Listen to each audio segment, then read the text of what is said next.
It was close to midnight on the 10th of July 1985 when a dinghy pulled up alongside a Greenpeace boat in New Zealand's Auckland harbour.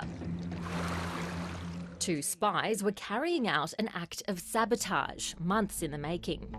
Their methods were the methods of the French combat diving school, and their weapons were limpet mines. The blasts ripped a hole through the Rainbow Warrior's engine room. And I looked down and I could see this space that I'd been going into for years was in fact full of water. The boat never reached its destination, a French nuclear testing site in the South Pacific. 35-year-old crew member and photographer Fernando Pereira drowned in his cabin. He simply went to his cabin to get his camera gear out. The second explosion went off. It immediately fractured the integrity of that compartment. It flooded instantly.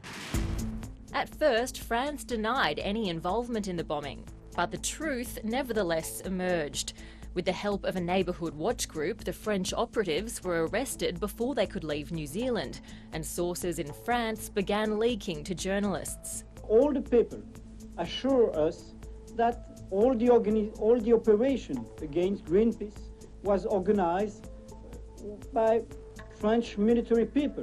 One DGSE source has said the way these clowns did it, all we needed to do was leave a baguette, a loaf of French bread, a beret basque, and a litre of red wine to sign this thing. The affair is now being described as the French Watergate. An outraged New Zealand Prime Minister, David Lange, described it as a sordid act of international state-backed terrorism. France owes New Zealand an apology right now, with no further proof of anything.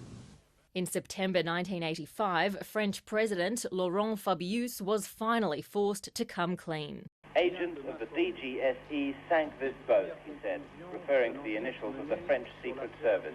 They were acting on orders. Heads are going to fall, that is a certainty. We do not know yet whose head. Will it be the head of the DGSE? Will it be the Minister of Defence? It was both. The Defence Minister resigned and the head of the Secret Service was fired.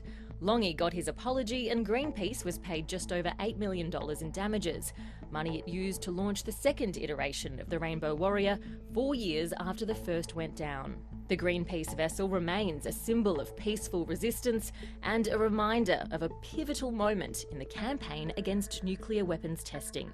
Ruby Cornish, ABC News.